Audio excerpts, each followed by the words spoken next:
Bonjour, je m'appelle Frédérique Morel-Dorida, je suis doctorante contractuelle en 3e année au laboratoire Lothaire, laboratoire de géographie de l'Université de Lorraine. Ma thèse a particulièrement profité de la codirection franco-allemande de M. Grégory Hamès, professeur en géographie à l'Université de Lorraine et spécialiste des frontières, ainsi que celle de Mme Karina Palax, professeure en aménagement à l'Université technique de Kaiserslautern et spécialiste de la décroissance. Par leurs approches différenciées et leur regard particulier sur les problématiques étatiques, cette codirection a nourri ma réflexion et m'a permis de me rapprocher de groupes de chercheurs.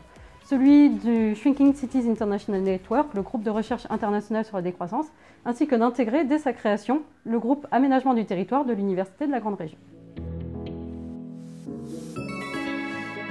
Alors, ma thèse de doctorat est intitulée Aménagement et décroissance territoriale vers une approche transfrontalière. Pour simplifier un petit peu, ma thèse porte sur les territoires locaux, c'est-à-dire communes et intercommunalités, localisés en bordure frontalière de Dunkerque à Genève et qui ont connu une perte notable de leur population au cours des 30 dernières années.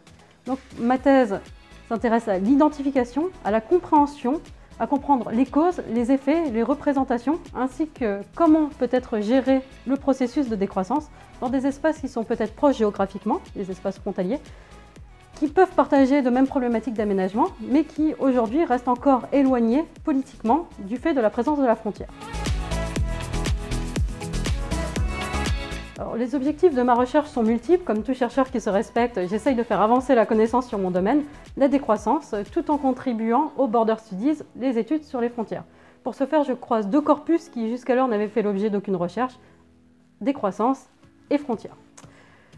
En même temps, l'objectif, c'est la proposition d'outils comparatistes, qui soient quantitatifs ou qualitatifs, pour la mesure de phénomènes qui sont présents sur 5 pays différents.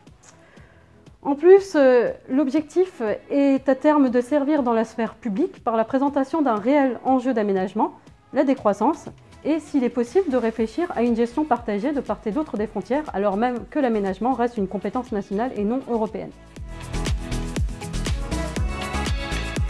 Alors, la méthode dans la recherche, elle est primordiale. Sans méthode, il n'y a pas d'avancée du travail.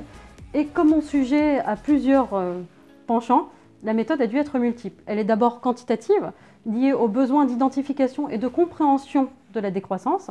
Cette étape quantitative est un préalable nécessaire à l'identification sur le terrain des manifestations spatiales de la décroissance. Par exemple, commerce vacant, présence de logements vacants, de ruines, etc. En même temps, si l'on veut comprendre un phénomène, il faut aussi savoir comment il est représenté et confronter réalité statistique avec représentation. Comment une personne peut se représenter un territoire qui nous semble décroître et est-ce que ça peut jouer sur le processus. En même temps, c'est un processus, c'est un enjeu d'aménagement, il doit être géré par les politiques. Donc l'objectif, la méthode, doit permettre d'identifier les façons de gérer le processus et comment c'est intégré dans les documents d'urbanisme. Alors, les résultats ils sont multiples.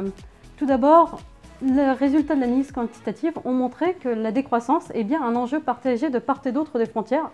La frontière n'est donc pas un frein à un processus.